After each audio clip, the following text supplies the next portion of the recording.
نحمده ونصلي على رسوله الكريم اما بعد قال الله تبارك وتعالى في القرآن المجيد والفرقان الحميد اعوذ بالله من الشيطان الرجيم بسم الله الرحمن الرحيم يا ايها الذين آمنوا كونوا انصار الله كما قال عيسى ابن مريم للحواريين من انصاري الى الله قال الحواريون نحن انصار الله صدق اللہ العظیم رب اشرح لي صدری ویسر لي امری واحلل عقدۃ من لسانی یفقهوا قولی رب زدنی علما سبحانک لا علم لنا الا ما علمتنا انک انت العلیم الحکیم۔ السلام علیکم ورحمۃ اللہ وبرکاتہ۔ عزیز مسلمان اکرام، جمعہ کے خطبے میں میں نے جو تمہیدی آیت آپ لوگوں کے سامنے پیش کی، سورہ صف کی آخری آیت، اس کا پہلے ترجمہ آپ ملاحظہ فرمائیں۔ اللہ تعالیٰ تمام ایمان والوں سے مخاطب ہو کر کہتا ہے یا ایھا الذین آمنو، اے ایمان والو، یعنی اللہ تعالیٰ ہم سب سے مخاطب ہے۔ کنو انصار اللہ، اللہ کے مددگار بن جاؤ۔ اللہ ہم سے کہہ رہا ہے کہ ایمان والے اللہ کے مددگار بن جائے۔ کما قال عیسی ابن مریم للحواریین من انصاری الی اللہ، جس طریقے سے حضرت عیسیٰ علیہ السلام نے اپنے اصحاب سے، اپنے حوارین سے کہا تھا کہ کون ہے جو اللہ کے راستے میں میرا مددگار بنتا ہے؟ قال الحواریون نحن انصار اللہ، تو تمام حواریوں نے کہا کہ ہم تمہارے اللہ کے راستے میں مددگار بنتے ہیں۔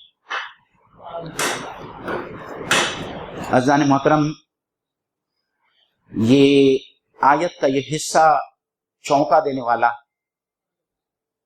اللہ رب العزت کی ذات جو قادر مطلق ہے اور جو ہر چیز پر قدرت رکھتی ہے، وہ اپنے بندوں سے کیوں مدد مانگ رہا ہے؟ کیوں اللہ تعالیٰ ہم سے کہتا ہے کہ میرے مددگار بن جاؤ؟ دوسری جگہ پر اللہ تعالیٰ ایمان والوں سے مخاطب ہو کر یہ بھی کہتا ہے کہ کون ہے جو مجھے قرض دے، کون ہے جو مجھے قرض حسنہ دے؟ تو اس میں جو حکمت پوشیدہ ہے، اس حکمت کو سمجھنے کی ضرورت ہے۔ اللہ تعالیٰ نے یہ جو کائنات کا پورا نقشہ ڈھانچہ تیار کیا، اس کی جو اسکیم آف تھنگس ہے، یہ دنیا نہ صرف اسباب پر چلتی ہے، بلکہ اللہ تعالیٰ نے یہ دنیاوی زندگی کو انسان کی آزمائش کے لیے پیدا کیا۔ جو لوگ سورہ ملک روزانہ رات میں پڑھتے ہوں گے، وہاں اللہ تعالیٰ نے بہت ہی صاف اور واضح طور پر کہہ دیا خلق الموت والحیات لیبلوکم ایکم احسن عملا، اور اس نے بنائی زندگی اور موت تاکہ تمہیں آزمائے کہ تم میں سے کون بہتر کام کرنے والا ہے۔ اور ہماری جو روش اس دنیا میں یا اس دنیاوی زندگی میں ہوگی، اگر ہم اللہ تعالیٰ کے فرما بردار بندے بنتے ہیں، جو ہم ہر نماز میں کہتے ہیں انی وجہتوں کے ساتھ میں کہ ہم فرما بردار ہیں، تو اس کا نتیجہ جو ہے موت کے بعد میں جنت کی شکل میں، انعام کی شکل میں جو ہے ہم کو دیا جائے گا۔ اور اگر ہم اللہ تعالیٰ کے جو تقاضے ہیں، اس کے دین کے جو تقاضے ہیں، ان تقاضوں پر ہم پورا نہیں اترتے، تو جس طریقے سے اللہ تعالیٰ بہت قدردان ہے، اللہ تعالیٰ اتنا ہی سریع الحساب بھی، اللہ تعالیٰ اتنا سریع الحساب بھی ہے۔ اللہ کے رسول صلی اللہ علیہ وسلم نے حضرت عائشہ رضی اللہ تعالیٰ عنہا سے فرمایا کہ اللہ تعالیٰ نے جس کا حساب لے لیا وہ ہلاک ہو گیا۔ تو ہم کو یہ کوشش کرنی چاہیے کہ اللہ تعالیٰ ہمارا حساب نہ لے، اور اس لیے وہ دعا ہم کو سکھائے گی اللہم حاسبنی حسابا یسیرا، کہ اے اللہ تعالیٰ تو میرا آسان حساب دے۔ تو جب اللہ تعالیٰ نے بنی انسان کو، یعنی ہمارے امجد حضرت آدم علیہ السلام کو اس دنیا میں خلیفہ بنا کر بھیجا، اپنا نائب بنا کر بھیجا، خلیفۃ اللہ فی الارض، زمین میں اپنا خلیفہ بنا کے بھیجا، تو حضرت آدم علیہ السلام سے لے کے تو آپ صلی اللہ علیہ وسلم تک اللہ تعالیٰ نے پیغمبروں کے ساتھ میں ہدایت نامہ بھی ساتھ میں بھیجا، اور دین اسلام ہی ان تمام انبیاء کرام کا دین رہا ہے، اور جس کی غلبے کی بشارت بذات خود اسی سورہ صف میں موجود ہے، لِيُظْهِرَهُ عَلَى الدِّينِ كُلِّهِ هُوَ الَّذِي أَرْسَلَ رَسُولَهُ بِالْهُدَى وَدِينِ الْحَقِّ لِيُظْهِرَهُ عَلَى الدِّينِ كُلِّهِ، کہ وہ اللہ تعالیٰ چاہتا ہے کہ اپنے دین کو غالب دیکھنا چاہتا ہے اس دنیا میں، اور پھر آخر میں اللہ تعالیٰ تمام ایمان والوں سے مخاطب ہو کر کہتا ہے کہ کون ہے جو اس دین کو غالب کرنے میں میرا کیا بنتا ہے؟ مددگار بنتا ہے۔ عزیزان گرامی، ہم کو ایک بات یہاں سمجھ لینا چاہیے کہ ہم جس دین کی بات کر رہے ہیں، دین اسلام کی بات کر رہے ہیں، یہ کوئی روایتی مذہب نہیں ہے جو چند رسوم کا نام ہے۔ چند رسوم کا نام اسلام نہیں ہے۔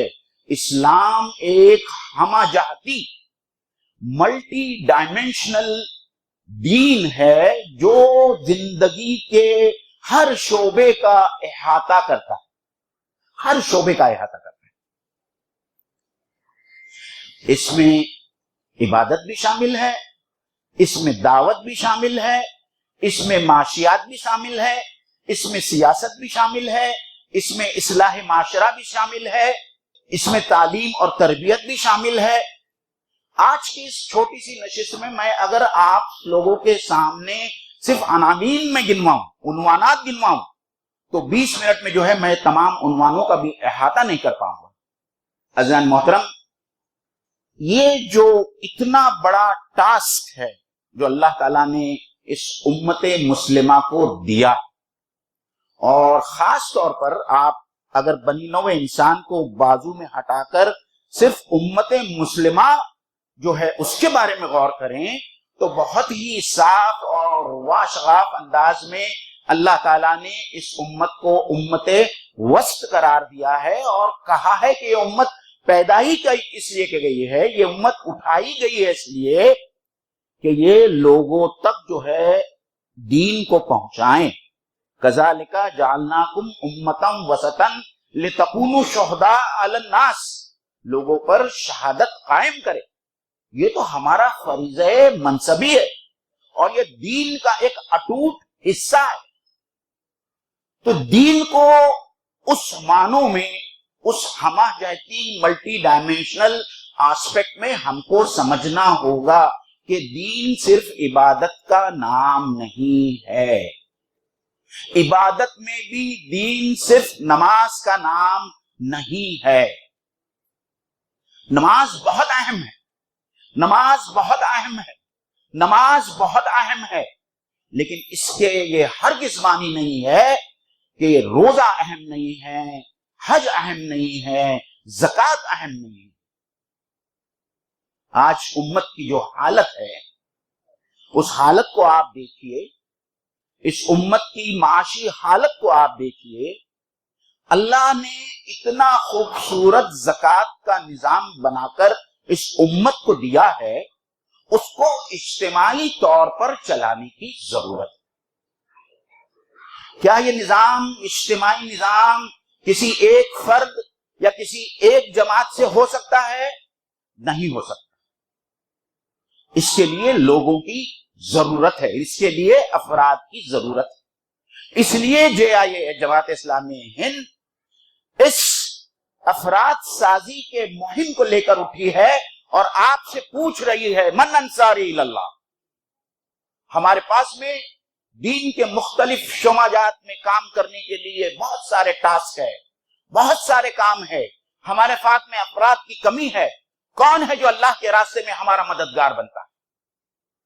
جب زکوٰۃ کا نام آیا تو لازماً اس سے معاشی پہلو جڑا ہوا ہے۔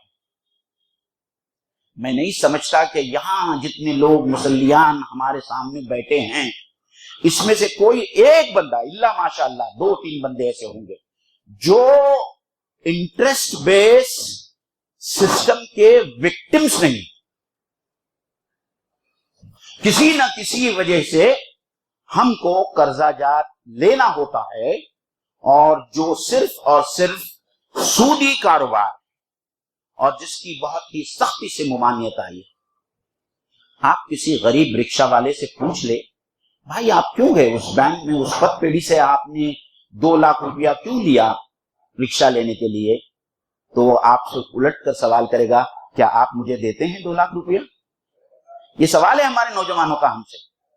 کیا ہمارے پاس میں کوئی ایسا نظام ہے، وہ نظام جو اللہ کے رسول صلی اللہ علیہ وسلم قائم کر کے گئے، وہ غیر سودی نظام، وہ بیت المال کا نظام، کیا ہمارے پاس میں آج موجود ہے؟ کیا ہم ہمارے جوان بچوں کو اس سودی لعنت سے بچا سکتے ہیں؟ کیا ہم ہماری عورتوں کو جو جا جا کر مہاجنوں کے پاس سے قرضہ جات لاتی ہے، اپنے گہنے اور زیور وہاں رہن کرتی ہیں، کیا ہمارے پاس میں کوئی الٹرنیٹیو ہے؟ سوال ہے ہمارا، من انصاری اللہ، کون آتا ہے؟ آئیے ہمارے ساتھ میں۔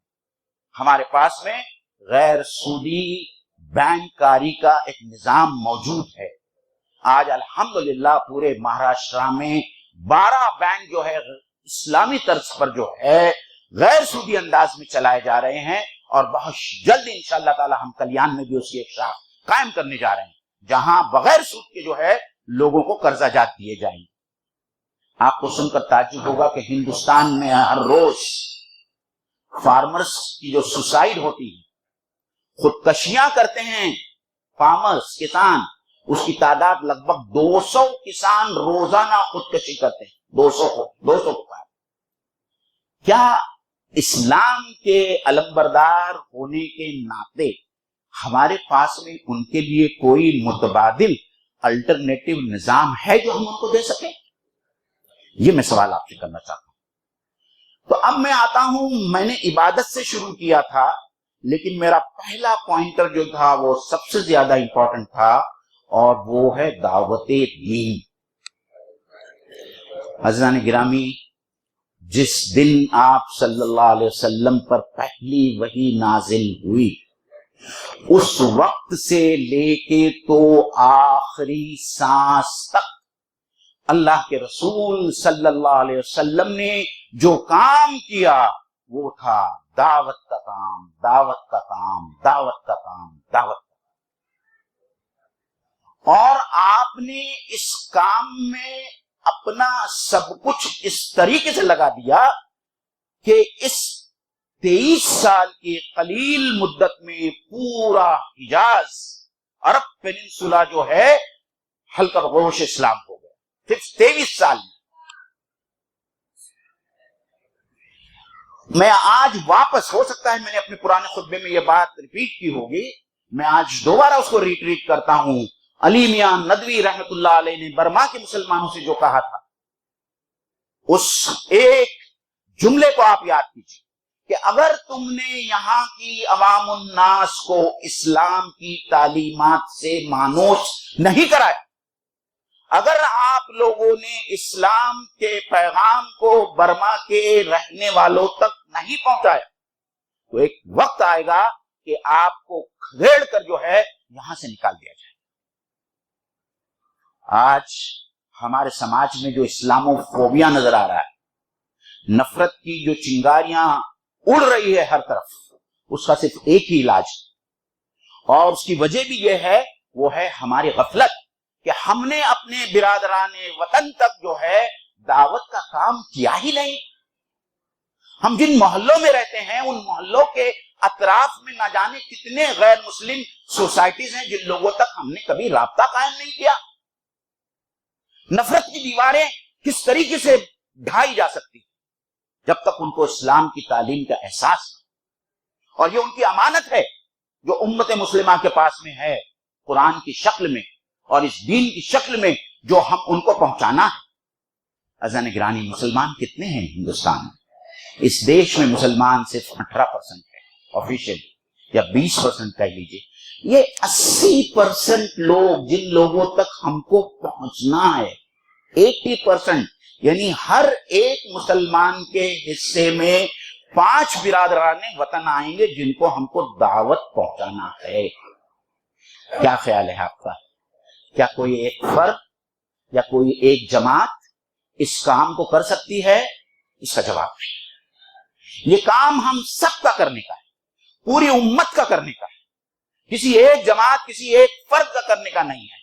اور اس لیے ہمارا سوال ہے آپ لوگوں سے، من انصاری اللہ، کون آتا ہے ہمارے ساتھ؟ کون شامل ہوتا ہے کہ ہم دعوت کے اس کام کو بڑھائیں، پورے ہندوستان کے لیول کے اوپر جو ہے ہم اپنے برادران وطن تک پہنچے اور ان کو اسلام کی تعلیم دیں۔ عزیزان گرامی، تیسرا اہم دین کا شعبہ وہ ہے ہمارے معاشرے کی اصلاح۔ اس کے بارے میں جتنا بولا جائے کم ہے، جتنا بولا جائے اتنا کم ہے۔ شادی بیاہ سے لے کے تو منگنی کے رسوم و رواج، جہیز کی لعنت، نکاح کو اتنا مشکل بنا دیا گیا ہے۔ نکاح جس کو اسلام نے بہت آسان بنا دیا تھا، مسلمانوں نے اس کو زیادہ مشکل بنا دیا۔ ایک بڑا جملہ میرے پڑھنے میں آیا کہ اس عہد میں، اس ذرّی عہد میں، اللہ کے رسول صلی اللہ علیہ وسلم اور بعد کے 30 سال، جملہ بڑا پیارا ہے، اس دور میں صفاح کرنا مشکل تھا اور نکاح کرنا آسان۔ صفاح کہتے ہیں بدکاری کو، زنا کو۔ مصنف نے کیا لکھا ہے کہ اس دور میں بدکاری کرنا مشکل تھا اور نکاح کرنا آسان تھا۔ آج کیا ہو گیا ہے؟ آج بدکاری کرنا آسان ہو گیا ہے، نکاح کرنا مشکل ہو گیا۔ ایک بڑا چیلنج ہے ہمارے سامنے، یہ سارے امت کے سامنے بڑا چیلنج ہے۔ آج ہماری بیوائیں ہیں، مطلقات ہیں، جو گھروں میں ہیں، کیا کوئی ہے جو ان کی طرف توجہ دے؟ ہمارے پاس میں ایسے لوگ ہیں جو بوڑھے ہو چکے ہیں، جن کا کوئی دیکھنے والا نہیں ہے،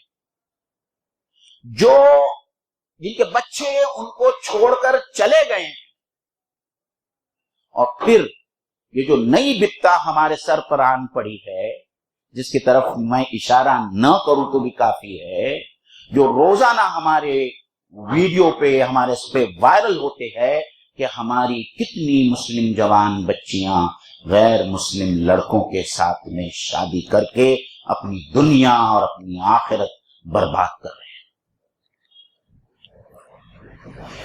یہ کام کرنے کا ہے یا نہیں ہے؟ یہ کام کرنے کا ہے یا نہیں ہے؟ کل تک ہم کو خبریں آتی تھی وہاں سے، یو پی سے، بہار سے، آج یہ آگ ہمارے محلوں تک آ پہنچی ہے۔ یہ آگ ہمارے محلوں تک آ پہنچی ہے۔ اگر ہم اس سلسلے میں کچھ نہیں کریں تو پھر ہم کو ہی پچھتانا پڑے گا۔ کہیں ہمارا بھی گھر اس آگ کی لپیٹ میں خدا نخواستہ نہ۔ کام ہے کرنے کا، ہمارا آپ کو دعوت ہے، من انصاری اللہ۔ یہ اتنے سارے کام ہے، اتنے سارے کام کرنے کے لیے افراد کی ضرورت ہے۔ جماعت اسلامی ہند اپنے معنوں کے لحاظ سے ایک جماعت نہیں ہے، یہ ایک اسلامی تحریک ہے جو حرکت کرنا چاہتی ہے، اور اس کی حرکت کے لیے اور اس کے سامنے جو اتنے سارے مسائل کا انبار پڑا ہوا ہے، اس کے لیے افراد کی ضرورت ہے، قوت کی ضرورت ہے۔ بغیر افراد کے یہ تمام ٹاسک جو میں نے ابھی تک میں ٹاسک کمپلیٹ نہیں ہوئی، میری لانڈری لسٹ بہت لمبی ہے، تو ہمارے لیے اس کام میں ہاتھ بٹانے کے لیے جس طریقے سے حضرت عیسیٰ علیہ السلام نے نعرہ لگایا تھا، جماعت اسلامی ہند نے بھی جو ہے یہ مہم شروع کی ہے 4 ستمبر سے، من انصاری اللہ، کون آتا ہے ہمارے ساتھ میں؟ ہم کو مرد بھی چاہیے، ہم کو خواتین بھی چاہیے، ہم کو خواتین میں بھی کام کرنا ہے، ہم کو مردوں میں بھی کام کرنا ہے، ہم کو نوجوان بھی چاہیے، ہم کو پروفیشنلز بھی چاہیے، ہم کو علماء بھی چاہیے۔ یہ تمام لوگ مل کر ہی جو ہے اتنے مشکل ٹاسک کو، دیکھیے آپ نے جو لوگ کارپوریٹ میں کام کرتے ہیں انہیں یہ پتا ہوگا کہ جب ایک مشکل ٹاسک ہوتا ہے، ایک ٹاسک مشکل ہوتا ہے تو اس کے اوپر بہت پہلے سے پلاننگ ہوتی ہے، اس کے لیے ایک ٹیم تیار کی جاتی ہے، اور ٹیم تیار کرنے کے بعد میں ان کو ٹریننگ دی جاتی ہے، اور پھر اس کے مائل سٹونز جو ہے وہ طے کیے جاتے ہیں کہ ہمارا یہ روڈ میپ ہے، کس طریقے سے ہم کام کرنے والے ہیں اس پروجیکٹ کے اوپر۔ تو ہمارے پاس میں بھی بہت سارے کام ہے اور ہم کو اس کے اوپر توجہ دینی ہوگی۔ ایک بہت امپورٹنٹ پہلو جو ہمارے دین کا ہے وہ ہے تعلیم اور تربیت۔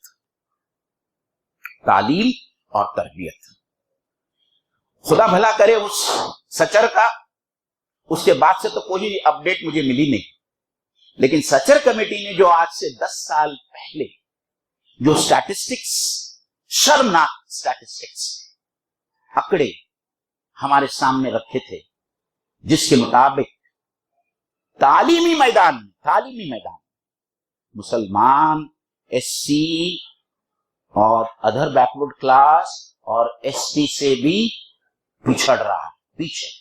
سب سے پہلی بات یہ ہے کہ سب سے زیادہ ڈراپ آؤٹ اسکول کے زمانے میں ایس ایس سی تک پہنچنے تک سب سے زیادہ ڈراپ آؤٹ کسی کمیونٹی میں نظر آتے ہیں تو کس میں نظر آتے ہیں؟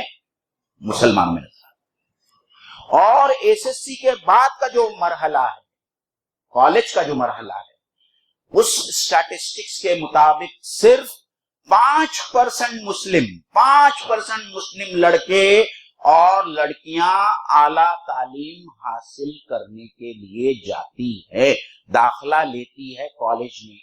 اس میں سے کتنی گریجویٹس بنتی ہیں، نہیں بنتی ہے، یہ ہم کو پتا نہیں ہے۔ ہمارا یہ شکوہ ہے کہ ہماری امت میں آئی اے ایس کیڈر کیوں نہیں پیدا ہوتا؟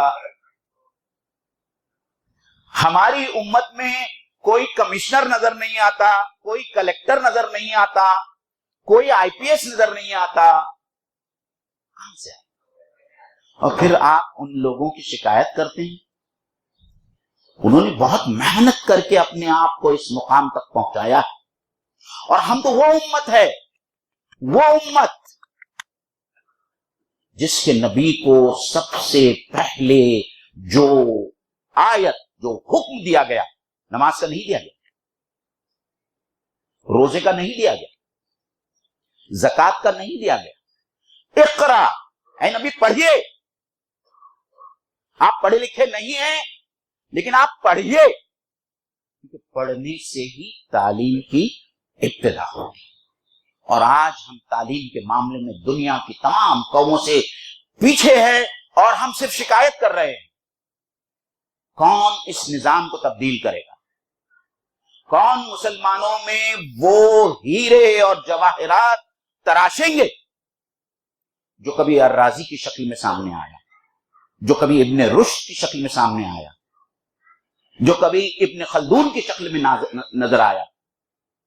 عزیزان گرامی، اس بات کو یاد رکھیے، جن لوگوں کا میں نام لے رہا ہوں، جن حکمائے اسلام کا میں نام لے رہا ہوں، جن اسکالرز کی میں نام لے رہا ہوں، یہ خالی دینی اسکالرز نہیں تھے، یہ اپنے فن کے اندر، عصری فنون کے اندر اور علوم کے ساتھ میں دینی علوم کے بھی ماہر اور اسکالرز تھے۔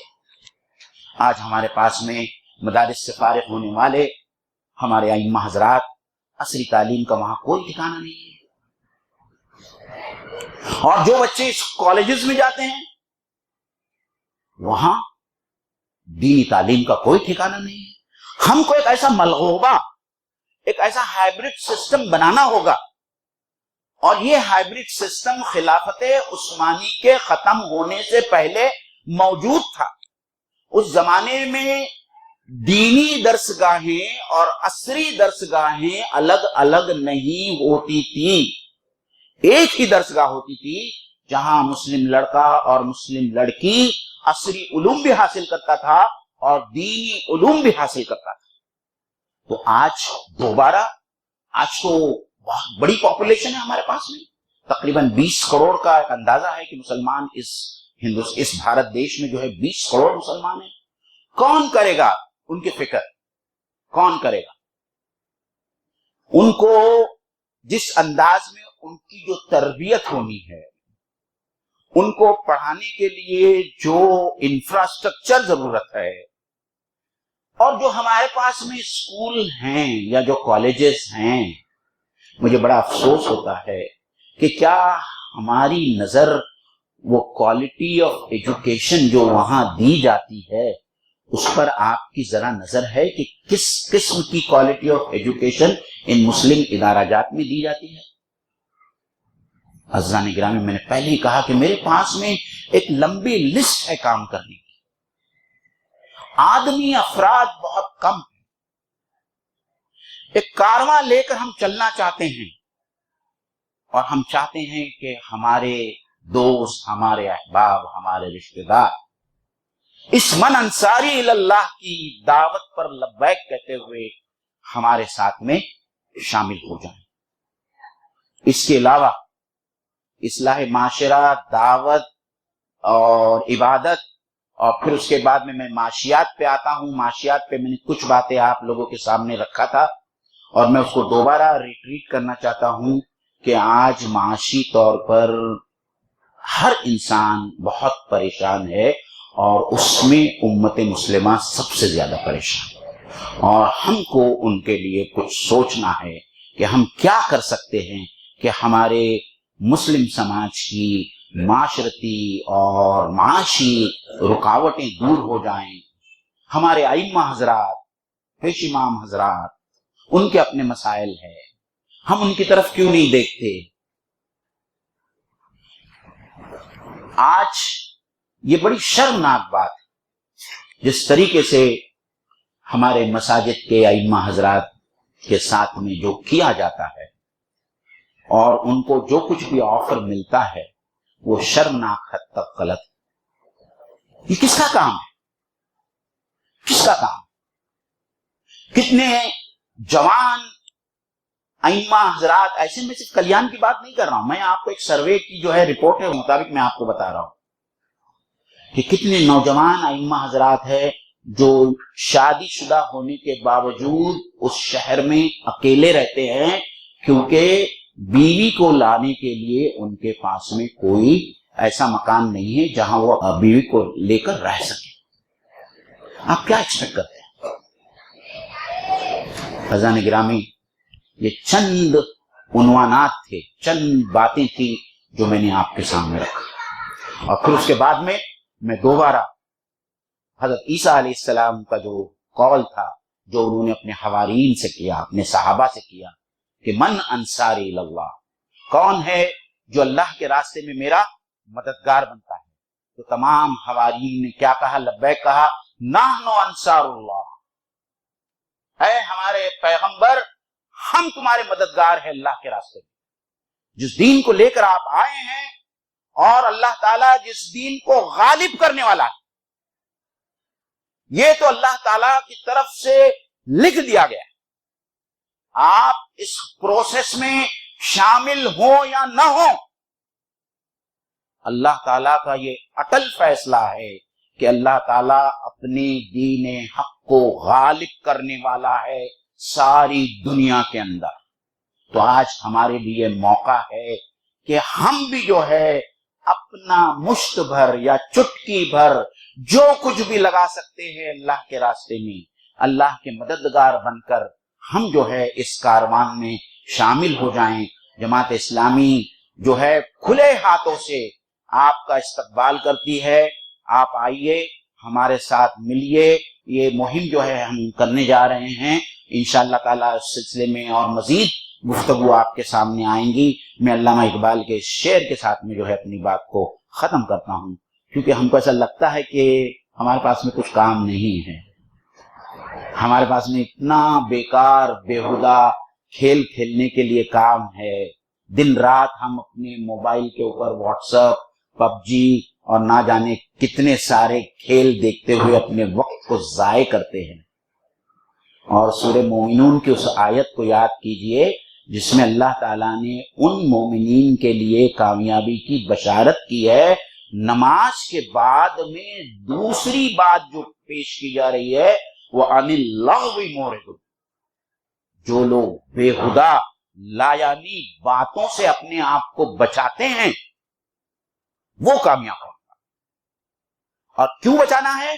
کیونکہ اس امت کا ایک ایک سیکنڈ، ایک ایک منٹ بہت امپورٹنٹ ہے، اس کا ہم کو حساب دینا ہے۔